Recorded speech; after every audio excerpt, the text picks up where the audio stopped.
So, Dad, Mm-hmm. I'm starting a podcast. What's that? It's basically like a radio show, but it's on the Okay. internet. Okay. Make sure that that program doesn't contain controversial subjects, and you're not impolite to people. No, definitely not, Dad. You know me. I'm never, ever controversial or impolite. Yeah. Okay. Yeah, you don't really believe me, do you? Oh, yeah. You don't. Welcome to episode 5 of Polite Conversation. Today we'll be speaking to Ali Rizvi. He's a writer and he's got a book coming out this fall called The Atheist Muslim. Hi, Ali. Hello. Planning to speak for such a long time. We have, and I'm glad it's finally happening. Ali, you're one of those annoying people that can just do everything, are you? Well, you know what? No, there's a lot of things I can't do that I wish I could, but let's not get into those. Yeah. Peek into the closet. So have you been? I've been good. How do you like the weather? How's the weather? The weather, I mean, it's Canada, right? And it's February. It's lovely. It was cold weather alert this morning? I know. It got cold lit. Nobody talks about the weather more than Canadians. It's just amazing. But it's such a relevant topic. Sometimes I feel conscious that I'm talking about the weather too much, but then I realize I actually mean to. It's not just small talk, where it's actually a very interesting topic right now. It's more interesting than a lot of other things going on. So,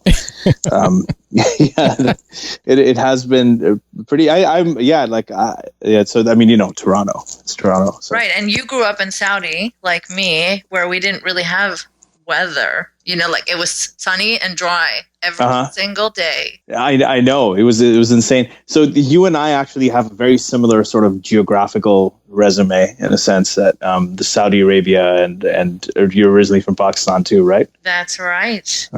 So that's and I came here. I came here around when I was in my 20s for the first time. I came to North America. So it's been we've had a pretty similar trajectory. But you weren't in Riyadh, or were you? No, I was in Jeddah. You were in Jeddah, okay. I was in Riyadh when I was very little, but yeah, I don't think we met at that time. Yeah, probably not. So you were in Jeddah. So you were close to the where it all happened, where it all started. Where it all happened? Yeah, Mecca and Medina. Believe me, we would get so many visitors from around the world that would just come and stay at our house, and I want my parents to take them for pilgrimage tours or whatever. Right. So the kids got dragged along often. So many times I've been forced on Umrah. Fun. I've been on Umrah. I've been on Umrah loads of times too, because we used to go there. But what's interesting is that I had a similar experience when I was living in Buffalo, New York, because it's right at the Canadian border. Mm-hmm. And I had Niagara Falls? Yeah, and people would come and visit. It wasn't just Niagara Falls. They'd come and visit to shop when the Canadian American dollar, the currency exchange rates were good. Or if they had to fly out somewhere. Because if you fly out from Buffalo, it's a lot cheaper than if you fly out from Toronto. And and all you got to do is just drive there. So people would say, we're coming to visit you. I'm like, no, you're not. You're not coming to Buffalo. I don't know why I thought of that. I'm sorry. There'll be many angry people ready to jump down our throats. Oh, yeah. Say, that's a false equivalence. You can't do that. I know this has to be somehow related to the refugee thing. It has to. I know. It's got to be some angle. Of course. Lots of racing, in the Mecca Haram. So we turned it into fun. Me and my siblings, we'd just see who can run the fastest around the thing, and that's how we'd pass our time there. No, I just used to pass it. People used to take stereo. We had we had the Walkman, the Sony Walkman. Yeah. I had a bunch of those, and I didn't have a bunch. I just had one. But I used to listen to tapes, and people used to listen to because people used to take the things that you're supposed to narrate, all the duas and everything. You're supposed to, so some people had earphones in, and I had it, and I remember I actually got my and the last time I went there was 91, and I got my copy of Megadeth's Countdown to Extinction, and that album in 91. 91 was the year when all this amazing music came out, right? Like I think you had the Black Album from Metallica, you had Megadeth's, this Countdown to Extinction. You had like loads of all the grunge stuff, all the Seattle stuff exploded then. Right. Yeah. So, and I was listening to that. I remember I listened to that through when we were running between Safa and Marwa. Yeah, Hills, I never thought of that. Damn, I should have thought of that. Yeah, no, it's but it was weird there because we had so many people who came up and they'd been robbed. Yeah. The Haram, they'd just come up and they'd be crying and they're like, he had one of the, those waist pouch things that you wear around your waist and the fanny packs. Yeah, that's it. Fanny pack, right? Yeah, fanny packs. Yeah, right. So and they'd have it. Very attractive look always. Especially with the haram, the two towels. Right, the towels and the fanny pack. I mean, you can't beat that. I know. And no underwear. I bet a lot of people didn't know this, but you can't wear underwear underneath those towels. Honestly, that part I liked. I honestly, the one thing that's great about Mecca is being able to go commando, just let the boys breathe. It's hot, it's let's not get into that. Probably. Well, no, actually, I wanted to take that opportunity to educate some folks real quick because I need to ask you then, since you guys brought it up. So it's not my fault this is coming up, but I've always been curious. Coming up. Yeah, I've always been curious. No pun intended. No, well, actually, it's the reverse. It's going down. When I was in the military, typically the American military will consist of white, conservative Christian people. And one of the derogatory references that we had to Saudis or people who lived in Saudi Arabia was that they wore 7-day shitters. That's what we were always trained on. That's what those things were called. Is that what you're kind of referring to? Because they would say that even then at that time. So this was this was about the same time frame as you. It would have been early 90s. Nobody wore underwear, and the reason the clothes were designed like that was so when you were out in the desert you could defecate and keep going about your business. And is there any truth to that? I think all I know about is the two towels. Apart from that, I just never. I think that's well beyond my scope of knowledge. You've gone somewhere where I know what you're saying. Everything makes sense. I think of the thobes. I think of the way those guys. That's what he's referring to. I think the thobes, the long white dress thing. Okay, but they wear pants underneath that usually. Yeah, a lot of times they don't. It depends on how traditional they are. Oh, really? I don't know. I've never peeked under those. You haven't missed much, I don't think. But I think it is fun. I remember we had thobes as well. Like I used to wear them. They were definitely very comfortable. I wore them with shorts and so on. I mean, it was fun with that. They were comfortable when it's hot. But I don't know about the details and and how it enables going to the bathroom or. Ali has been talking to us about going commando. I mean, how many podcasts does he go on and talk about that? Only in Mecca. Only in Mecca. That's right. Only in the holiest of places. Yeah. So let's talk. I was reading an article that you wrote recently called the new center between the right's bigotry and the left's apologism. Mm-hmm. I thought it was brilliant and much needed because this idea of us always calling out the left, which we must do, I understand, has, I feel, turned into a new problem of like this truly empowered kind of far-right sympathizing atheist that's just so happy that everyone's been so busy calling out the left all the time, and now they feel legitimized, and they're coming after anyone of Muslim background. It's not just about critique of religion anymore. It's become about attacking Majid Nawaz, Maryam Namazi. Some people have even said that she endorses rape or is fine with, and they said the same thing to me, is fine with rape because she's not anti-immigrant or anti-migrant. I don't know how much of that stuff you get. I get it. I get it all the time. One of the biggest problems is unwanted support, and it's something similar that happened, I think, with even with feminism. Right? You had this thing. You had a couple of things. A couple of people who were really even people I know who are feminists were upset by these sort of like fringe voices totally distorting, to what they thought feminism should be about. Right. And then suddenly screaming misogyny about everything. About everything. And then what happens is suddenly the pendulum swings the other way, and you have these like misogynistic, the MRA guys, right? Right, jumping in. Men's right. Yeah, that's what they're called, I think. I always get that acronym mixed. But anyway, so these guys show up, and the funny thing is they're always like whining and complaining and crying. They're pretty much the exact stereotype like painting women with. So they are social justice warriors. These anti-social justice warriors are social justice warriors themselves. Yeah. So that's what happens. I mean, you have this pendulum. I think this is very sort of pathognomonic of Twitter and Facebook and all of these social media platforms, is that you have the pendulum swings the other way and suddenly it goes to the other extreme. And now what you have is, we need to call out the left. It's very important. And but suddenly you have all of this, you've got the refugee crisis, you've got the xenophobia, you've got, what you call out a lot, the anti-Muslim bigotry. And, I've been talking about this for a very long time as well. I think both of us have.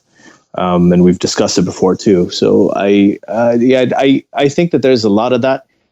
I have noticed generally that the rest of the world most of the world that I know doesn't happen to be on Twitter. So I think there's we have a bit of a focusing illusion. I don't know if I'm using that right. You guys familiar with Daniel Kahneman and the idea of the focusing illusion? It's like, when if you're in a certain situation, you feel like that situation is a be all and end all of everything. You give it disproportionate importance while you're in it, or while you're, or if it's a factor in your life, you're in the middle of a project. Like, for example, right now, you're going to think that that's the most important thing. And if it doesn't work out, then everything's sort of moot in a way. So we tend to somehow, I think a lot of people think that, when you're on Twitter and you get really involved in all the back and forth with Twitter, you tend to think that that's the way the world is thinking. And I've just noticed that it's not. And the thing with this, the regressive leftists, and now, there's really just a handful of them that are very prominent, like your Glenn Greenwald and Reza Aslan, and the usual characters. But I think the reason that they're doing this, the reason that they respond, I try to look at what they're reacting to. And what they're reacting to is the things that you've been talking about, the things that, I've been talking about, or the stuff that Sam Harris or Majid Nawaz or any of these people have been discussing. Those ideas are the ones that they're lashing out against. And so when they react, you can do two things. You can either get caught up in the brouhaha and the back and forth and turn it into a sort of Jerry Springer show, or like the U.S. Republican race, same thing nowadays, or you can just continue doing the thing that got them to react, because you must have been doing something right. So the more recently, that's kind of what I've been trying to do, and they'll still like peck at you. That C.J. Whirlman, just keeps on showing up. Yeah, and just keeps on like creeping up and saying something or another. And most of the time, he's very easy to ignore. But I think it's important not necessarily to look at what they're saying, but why they're saying it. And the reason they're saying it is because, and the reason that especially there's so much ad hominem, so many accusations of bigotry and this and that, especially from them coming towards us. From them, yeah. Right, is because of this, and I think the same thing the other way around a lot of times. I mean, the people that are so happy to talk about greenwalding are, greenwalding everybody else, except they're doing it from the right. It's just very much the same stuff on either side, and reasonable voices in the center, the new center, as you call it, just get drowned out between these two shrill, loud extremes, of the left and the right. Well, and that's why I loved your article as well, Ali, and that's what I wanted. I'm glad you hit on that, because as an outsider, someone looking into a lot of these discussions, that's what I see, and I see more as I've shifted away from my Islam focus in my own other show is all I'm hearing are the xenophobic, bigot, anti-refugee crowd, and then the green-walled CJ crowd on the other side. But I've got this interesting position of being, familiar with Aina, yourself, Faisal, Miriam, Imad Habib, all these rational voices in the center. But what I see in my observation is it's almost, I watch you all working so hard to drive a progressive conversation, but it's like you're back in the old days with the cartoons with the firefighters who would, dump water on one fire, run across to the other barrel because that was on fire. Yes. And that's all I see. For me, that's what it feels like. You guys must be so frustrated having to do this, and fear-mongering works. So you guys are racing back and forth across the street to put these fires out, but over top of you, these verbal grenades are being tossed consistently, and I don't see a whole lot of progress. I can only imagine how frustrating that must be for someone like you who's trying to have that progressive conversation. Well, here's the thing. Like, I think that the only place where I'll disagree with you a little bit is I actually think that there is a lot of progress. I think the fact that this is happening, that there is a conversation with, like, everything's polarized now. Right. Everything is like, so people are polarized. So that happens. I think of it as more of a symptom of something happening. I mean, whenever you have any kind of change in thinking, whenever people are sort of forced to step out their comfort zones and think differently, there is always a very it causes a lot of aggression in people. It causes a pretty aggressive reaction. And that has happened throughout history. Anybody who's ever come up with a new idea or something interesting is, in the short term, it's generated a lot of sort of noise, right? And opposition. So, and one example I give is, I got asked a lot by some of my Muslim friends, like, why do you do this? Why do you speak about this stuff so assertively? And why do you criticize Islam so assertively? And I tell them it's Sunnah. Like, this is what Muhammad did. I mean, he didn't get chased out of Mecca for nothing. He had that woman who used to throw garbage on him every day. My dad loves to talk about that one. Right. That's everybody does. That the two stories of Muhammad that I remember as a kid was the woman who threw garbage on him every day, and then he kept on. And when she was sick one day, he went to check up on her anyway. Because the other was garbage dumped on him that day. Right. Yeah. He's like, there's no garbage, so I should check on her. And it was a great testament to his character, which is kind of nice. I mean, that's nice of him to do. It's true. I mean, sure. Yeah, it's true. and then the other thing was that camel. What discredits him is that whole child marrying stuff. Yeah, we'll get to that in a bit, but I think what I was trying to say was that just generally, even with, I give them the example of even when Islam came about, it was initially met with a lot of opposition. Any new idea that came about was met with a lot of opposition initially in the short term, like, Susan B. Anthony and all of the suffragists, when they came out, or the first women that went out in the workplace, or the first woman who went to medical school was harassed. She was called a whore, and she was, for stepping out of the house, and the very severe reactions. And eventually, what happened with time is now it's the norm.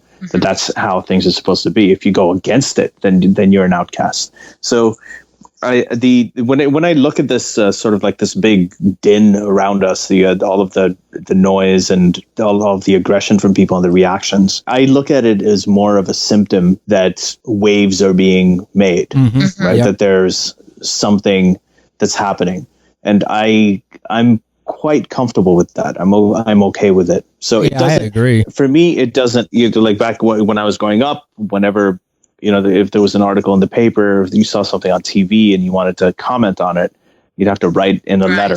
You have to find the address, write a letter, and then the editors there would choose which letters would actually contribute to the conversation or suit their political agenda, depending on how cynically you want to look at it. And they'd publish those letters.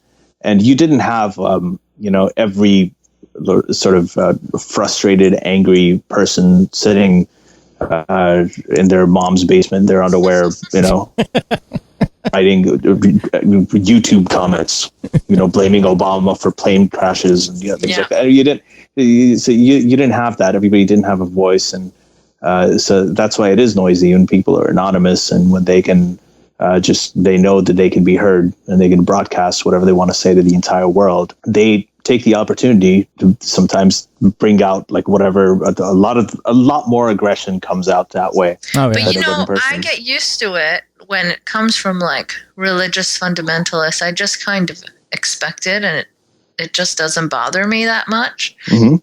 But when it comes from, you know, quote unquote humanists or atheists, it really, really disappoints me. Yeah. It's so irrational. That's the one that really is upsetting. For some reason, I can't let that slide. Like 300 hate tweets from atheists will like really affect me. No, I know, I hear you, and I get it all the time as well. I mean, I don't get the hate tweets that you do, and I mean, you know, my wife Elishba, I mean, you guys know her. Yeah. She's when I look at the kind of things that she gets, like the responses she gets, they're all sexual. Do you think it's because like we're women that we get harassed more? Like, do you really? Absolutely. I mean, there's no question. I'll get threats like, okay, you know, we're gonna kill you, or wait till you visit Pakistan next, or, you know, things like that. Or, you know, you said this about the Prophet, you've forgotten your heritage. It's, you know, things like that.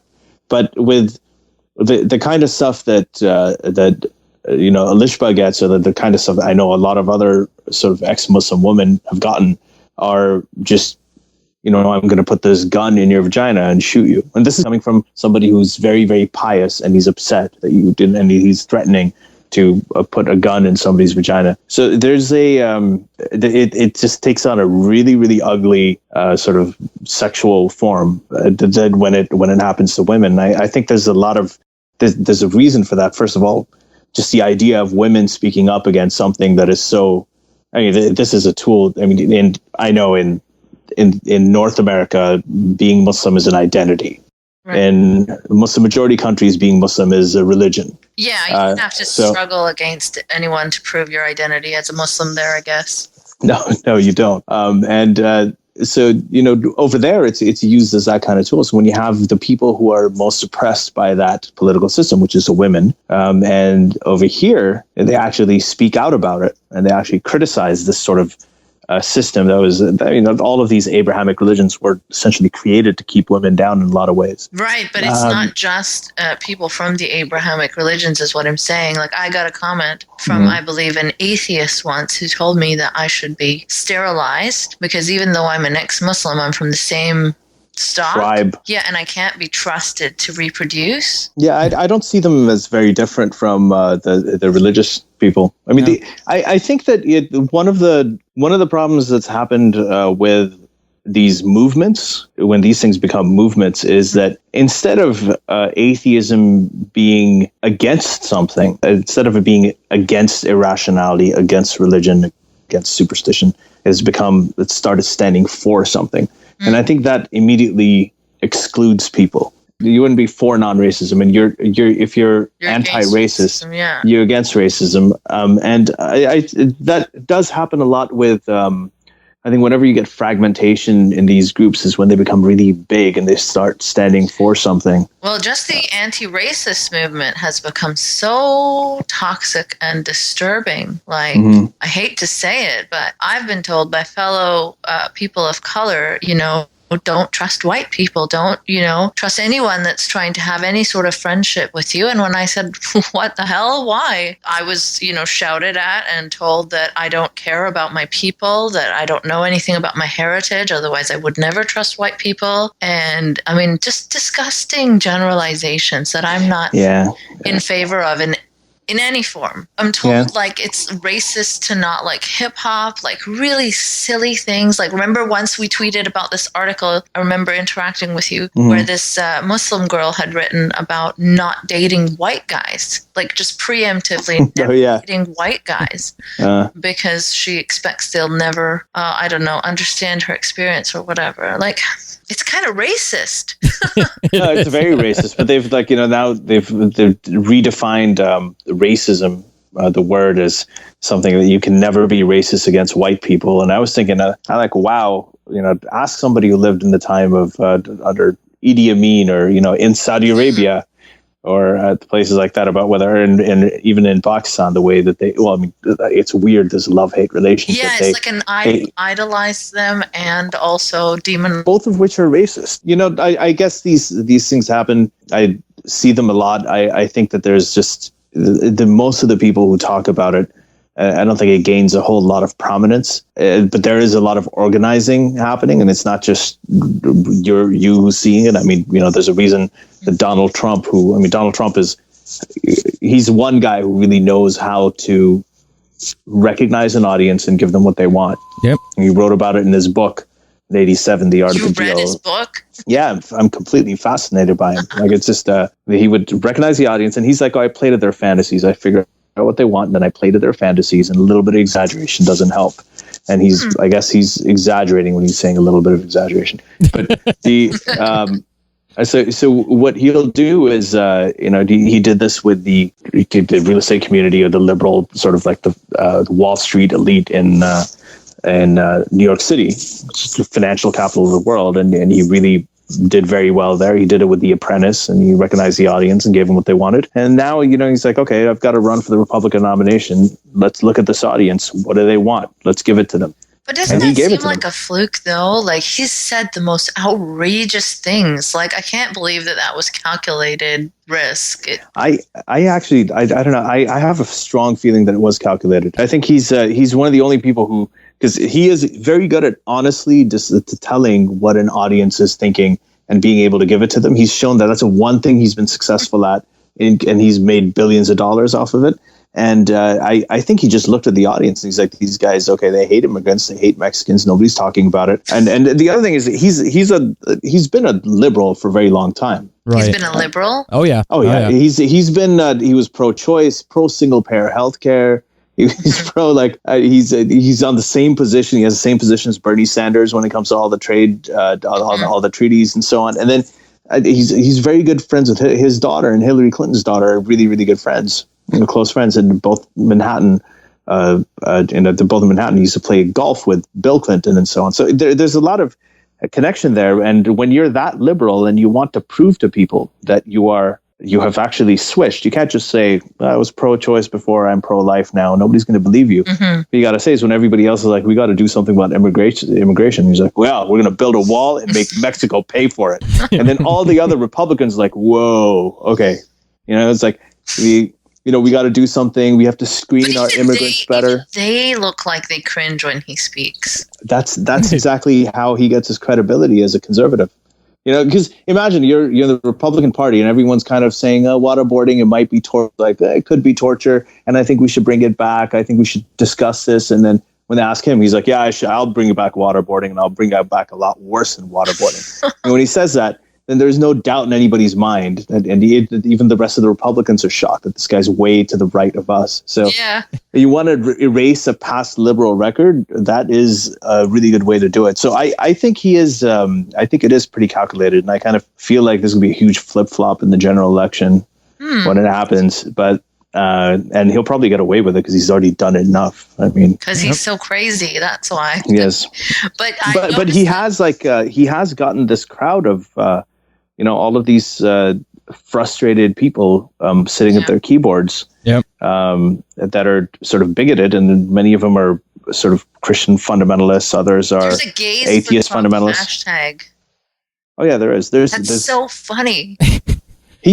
Among Mexican Republicans or Hispanic Americans overall, among them, the ones that are Republican, he's leading. Mm-hmm. He's got the lead among them too. So you say bigot, I feel that to some extent that word just has been tainted by the Islamophobia shriekers so much that it's almost never believed. Like, I remember talking about how don't wear it out.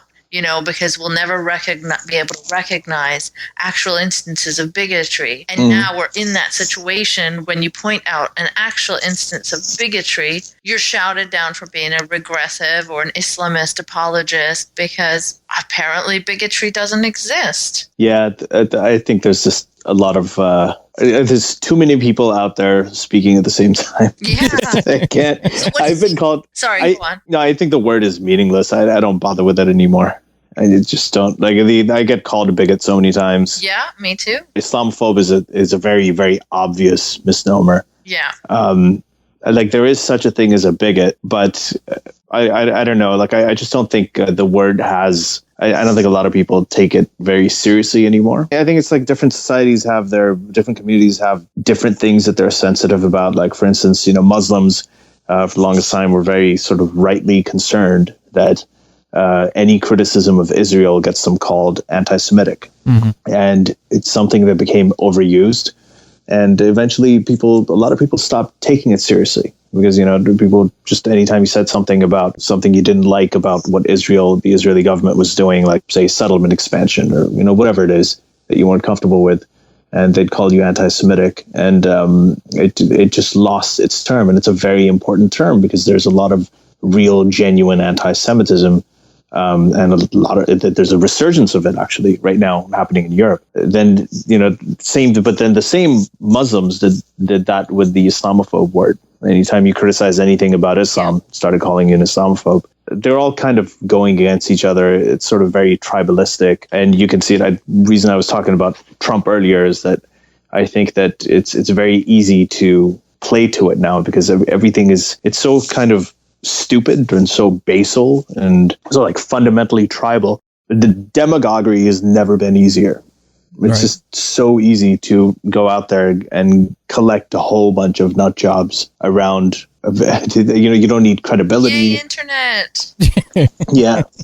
I don't know. I came here. I had a big picture in mind. I came here from Saudi Arabia, like you, Aina, and there were bigger fish to fry, so to speak. I mean, you came from there, and there were very big issues, right? There was genuine oppression. There's genuine lack of freedom of speech. There's everything. And then, when we come here, there's all this discussion about just really subtle forms of sexism, subtle forms of racism, whether we should date white people or whether these kinds of discussions. And it's very easy to get caught up in them. Mm-hmm. And I don't know. I think they're, first world problems. I think they're like the first world problem equivalent of. Yeah.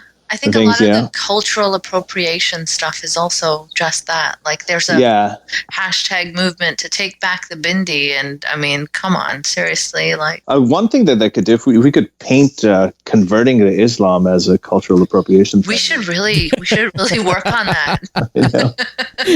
There's so many things that, awesome. We could do using our background that we don't. Like converting to Islam, for instance, could be a form of cultural appropriation. You could just call you a racist for doing that. Absolutely. How right. You? That's one thing. There's a lot of things you can do, I think. Yeah, I think we need to get this movement started. Take back the crescent? Yeah, take back the crescent. Don't let people convert. No, this only belongs in it. Good.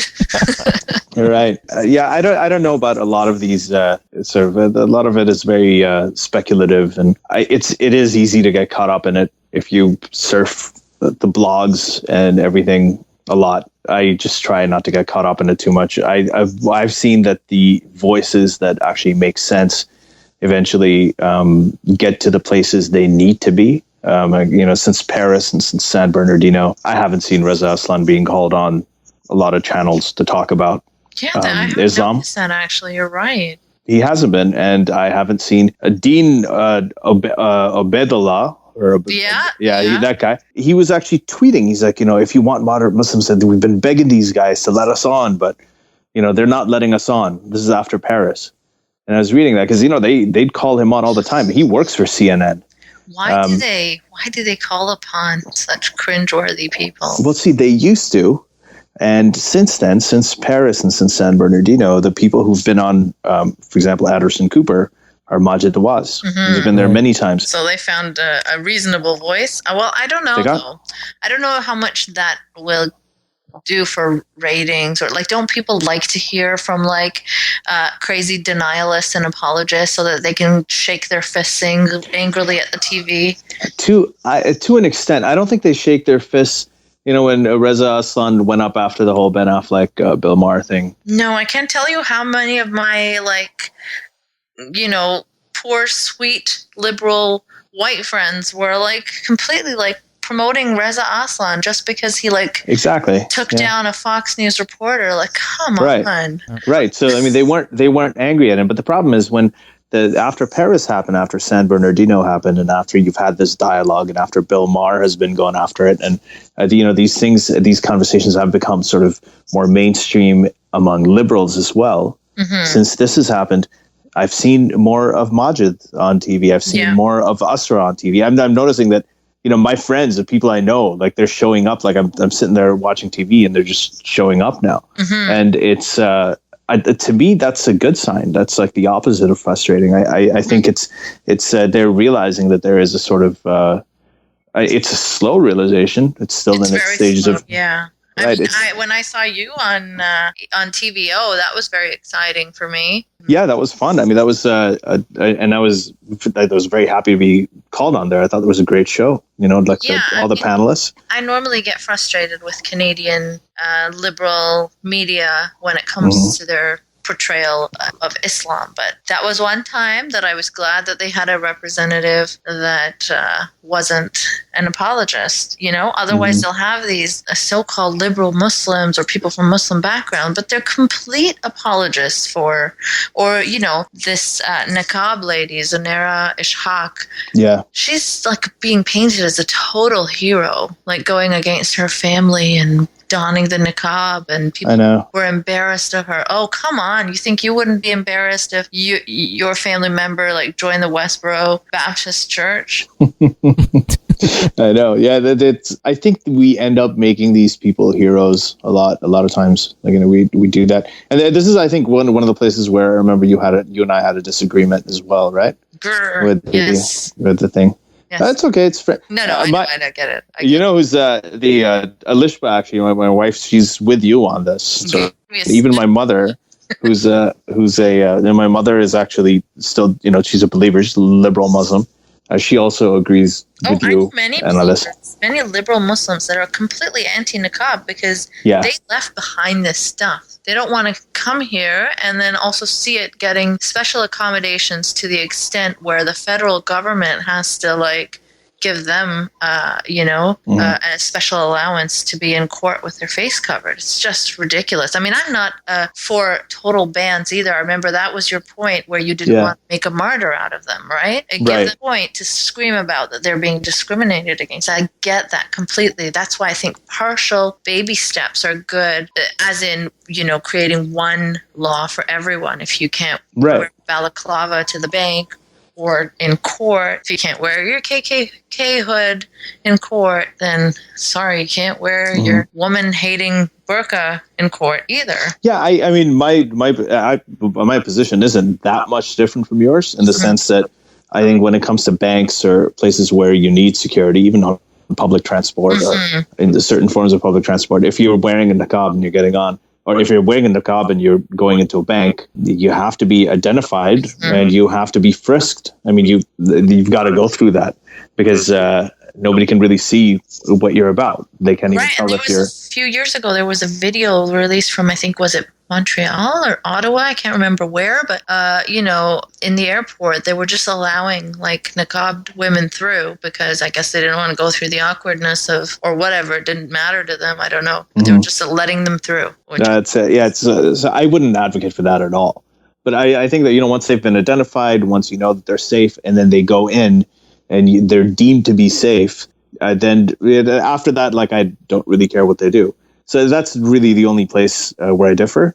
But isn't it scary anyways? Why should I be having to see this black cloaked woman in the airport? It's already scary. It can Even if be, she's been deemed to be safe, someone's checked her, but she's just shrouded. I don't know. The airport, you're just too nice about this. I know. You know what? I abhor it. I cannot stand the whole niqab thing. I think it's terrible.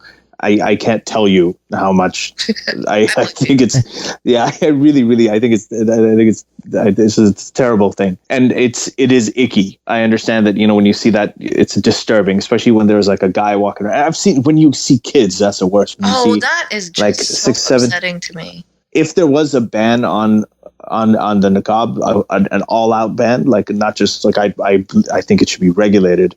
But if there was a ban, I think it should be on putting it on kids. So yeah, I do not like it. At the same time, I think that there's a lot of things if we sort of just subjectively say, okay, this is scary, or this is demeaning to women, or this is, those are all good reasons. I'm not saying they're bad reasons. No, but I'm not just saying like in every situation, just for the airport or for the bank or for the court. These places, I think, is a good place to start, right? It is a good place to start. But I think that, once you've gone through the security, you're deemed to be safe, you go out, and if you want to cover your face after that, I don't see any point in making them, forcing them not to, when that's something they really want to do. But what if I wanted to go in the airport in my KKK outfit? You know what? I think that would be cleaners right now, but right. I'm just kidding. For anyone listening, enough people accuse me of being a white supremacist. That was a joke. Yeah, I was reminded of the Dave Chappelle. Oh yeah, skit. I've seen that one. I just saw him. I saw him in Toronto. He was. How about like ball gag? What if I wanted to wear that in the airport?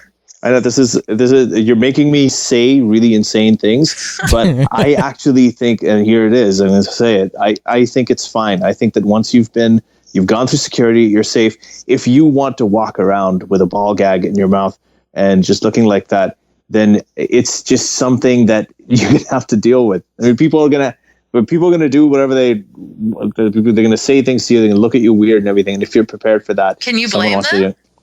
No, I don't blame them at all. Okay. I think if somebody's walking around with a niqab and in the airport, and they're wearing that whole the whole garbage bag thing on them, and people are looking at them, and they have certain reactions to them, I think that goes with the territory. There's a million things I could do, and I could go out on the street, and I have the right to do them, and I can go looking absolutely batshit crazy in a whole bunch of different ways, and I would get the reaction that would come with the territory. I'd have to expect it. This is why you guys get so much hate mail sometimes. You realize that, right? Why? I can see some keyboard warrior hearing you all say that, even though you are more intimately impacted by it. Like just listening to your subtle differences in the niqab, Aina, it sounds more of an emotional reaction. Not that that's a negative. It just it's more raw for you, and it makes sense because I'm a woman. Exactly. Yeah, and Ali is averse to it, but he's more rationally averse to it. So I can just see some keyboard warrior hearing this conversation and just ready to pound on the keyboard because of the vernacular that you're choosing to use, kind of like our last episode. Somebody like that, use images on purpose because I think for a reason that they're comparable, like they're provocative in a similar way. At least I believe. I mean, okay, so you think that I should be allowed to walk around with a ball gag or with my KKK hood, but I don't think that airport security would allow me. They wouldn't, and I would, and again, like I would just. Here's the thing, like it's a general principle. I mean, we can go into examples. We can talk about ball gags and niqabs and all that stuff. But I just think that if there's somebody, if you want to go out, this is a libertarian thing for me. I just think that if you want to go out and you want to say what you want to say, you want to do what you want to do, as long as you're not physically, impeding anybody else's presence or their life or what they're doing, you're not getting in their way. I think you should be able to do it. Whatever reaction that's going to get, that's on you. You're going to have to deal with it. Nobody should be allowed to harass you. That's not an endorsement for harassing people in niqabs. Absolutely not. Yeah, no, I don't think people should be harassed for wearing anything they want to. People should be able to wear whatever they want. Now, once that happens, I think that has two advantages. First of all, it keeps you on the high ground. It lets you. It actually tells you, okay, we do believe in freedom of expression. We do believe in, the liberty of every person to be whoever they want to have the freedom. Like freedom of choice also means the freedom to make stupid choices. So, I mean, I can't make my stupid choices because they'll stop me. No, and I disagree with that. I disagree. I'm not. This is not an endorsement of Pearson International. Their partiality to the niqab versus other ludicrous outfits. There is. That's not. I mean, I'm not speaking on their behalf. I'm just saying in general. Just my point of view on this is right. But now that we're in a situation that they do have a partiality, how do we deal with that? Do we let the one party have a special accommodation because they can have it? No, we don't. And that's where I agree with you on that. I agree with you on that. If you're not going to allow, if there's somebody wants to, the reason I'm saying this is that if somebody is allowed to wear a niqab, and if somebody else wants to go in a KKK outfit, they should be able to. But if you're not going to have, people with pasta strainers on their heads or people walking around in Batman costumes, and if that's going to be an issue for someone taking the oath, then yes, it shouldn't apply to the niqab either. It's like that kirpan controversy, right? The Sikhs and and I actually find the kirpan a little bit comparable. The turban I don't, because it's not imposing on other people. It's not sexist. But the kirpan is the dagger, right? And if they demand a religious privilege to carry it into school, I know some people say some people say that it's okay if it's blunted or whatever, or if there's no blade, fine. If you remove the blade entirely, then whatever, it's just a case. But even if it's blunted, you shouldn't be allowed to carry a dagger in school if you're a kid. Yeah, I don't think we should have. I think just religious accommodations overall are ridiculous. Yep. Yeah. We were talking. I was listening to your podcast with the journalist from the gentleman from Golden Mail earlier today. Yeah, and one of the things you talked about was mockery, right? And there's this idea that the kirpan or the niqab and everything. If we say that this is just religious stuff, it doesn't mean anything. It's just superstitious, and we shouldn't accommodate for it. Is that a point, or is that disrespectful?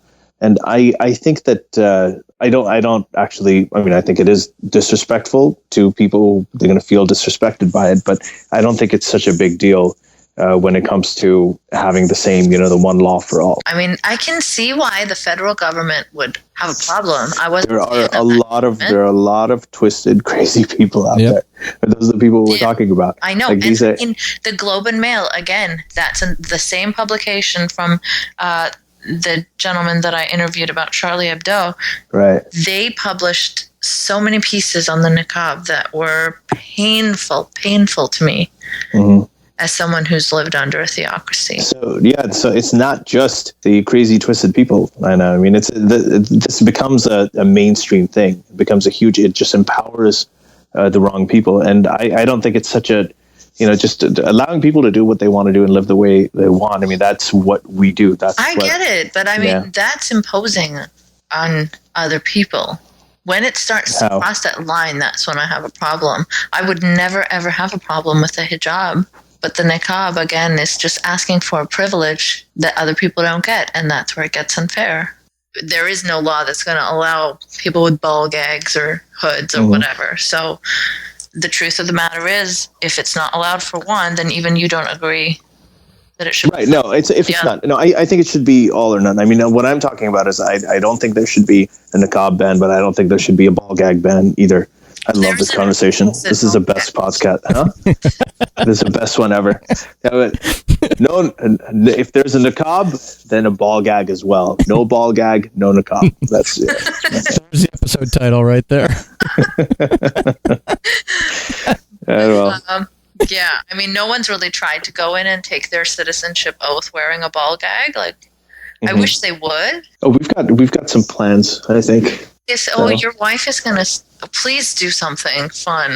I mean, there's a lot of it is a debate, and it's a good debate. I think that there's I certainly can see what the other side says. And I think this is one of the problems with the discourse in general is that you have, if you don't agree with the other side, if you don't agree with what the other side's saying, then you suddenly become, there's something bad about you as a person. You're malevolent or you're an asshole. And I actually, even with debates like abortion, I'm 100% pro-choice, right? I've always been, I don't think that that's going to change. But, when people come up to me and when I meet somebody who's pro-life and they think that, life begins at conception, it's not something that I don't think it's a disrespectable, I don't think that it's completely that, okay, if they think that they're insane. I think it's crazy to force people to have abortions or to not have abortions and to give birth. But that's usually what the pro-life position is, isn't it? Right. That's the problem with it. But I still,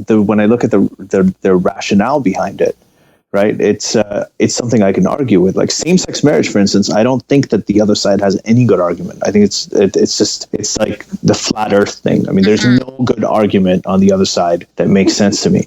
But things like the death penalty, right? Things like abortion, things some of these things I think they're worthy of discussion without necessarily saying that, okay, this person, he believes in the death penalty, so that means that he's just, he hates people, he wants to kill people. I don't think that's necessarily true. I think there's a lot of people who believe in the death penalty, and there's a lot of us who, if there were certain crimes that were done to our loved ones, Right.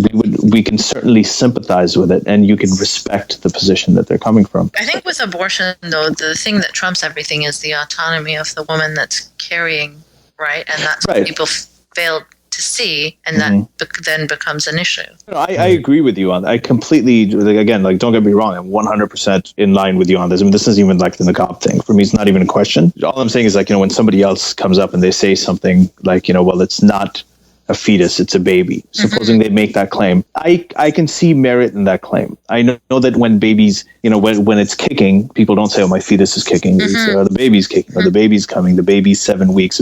So, they speak that way. It's in the language. So we do think that way. And that line, where you draw it, so that debate, I think it's a legitimate debate to have. I'm on the same side as you when it comes to it, but I'm using the abortion thing as an example for a bigger point. Is that just because somebody disagrees with you on something or holds a different position from us on something, it doesn't mean that they're coming at it from a malevolent position. Right. And I just think even just generally that more productive conversations happen when you try not to just shut the other person down. Like you saw in my last podcast with John Semley, I didn't agree with him very much at all, but I think we had a very civil-ish discussion. Like I didn't try to name call and shut him down. I disagree with him on everything, but I think the fact that I didn't immediately write him off as, oh my goodness, he thinks that's what allowed us to have that conversation. You even told him that, I know you're coming from a good place. I know that your heart's on the, and you said that in what I think is one of the most iconic pieces of writing ever. And I think it'll eventually, when something comes out of this, this whole, everything that we're trying to do, it'll be held up as, one of the seminal parts of this entire movement is that letter that you wrote to Ben Affleck. Thank you. It is, and in that you said the same thing, and you said that I know you're coming from a good place. I know you're well intentioned. That is one thing about a lot of the what we call the regressive left now, is that many of them are well intentioned. Some of them they are devious. The ones that we're talking, the ones that are sort of deliberately dishonest, but they're a minority. You're Greenwald and your CJ Whirlmans and all these guys. They're minorities. They're not mainstream. But most of them who do this kind of thing, like Fareed Zakaria or like Justin Trudeau, these are very well intentioned people who have very good hearts, and they want to do the right thing, and I actually believe, in my experience, and I think that it was sort of in your last podcast, we could also see this, that when you actually bring up these points with them, a lot of them just haven't been exposed. They haven't been exposed to. That's what I was saying about the new center, and the people who've come here from these backgrounds, and they're liberals, but they feel a loss of kinship with their Western liberal counterparts who they feel betrayed by. And a lot of their Western liberal counterparts aren't aware of this, because here they look at the Muslims, or they look at Islam as a minority. They're like, this is a minority, an aggrieved minority that must be protected, which is a fundamental sort of principle of liberalism, is that you protect the voices, the minority voices. And the thing is that the beliefs of the same minorities, the same values that they hold, a lot of those values are used in Muslim majority countries as tools of oppression, as ways to hold down, to subjugate women, to censor people, to oppress them, to flog them if they just go out and start a website that's innovative in political thought or whatever it is. That's the thing. They're so anti their own right that they support our right, the Muslim right. Right. And they don't realize that. Yeah, exactly. And that empowers sort of like the Saudi government and all of these fundamentalists over there, because they're actually going off of the protection that people get here, the same beliefs. They end up protecting illiberal beliefs because of liberal principles, or because they have a liberal principle that we have to protect minorities. So there's I don't think that they realize it a lot, because I don't think that they've really been exposed to this idea that there is this other view. There are also liberals who are there's political Islam isn't just a reaction to this, and they're sort of associating Western oppression with liberal principles. It's very self-centered. Right. It is. It is kind of self-centered, and it's not. I don't think it's intentional in most cases. So, and in the few that it is, it can be pretty.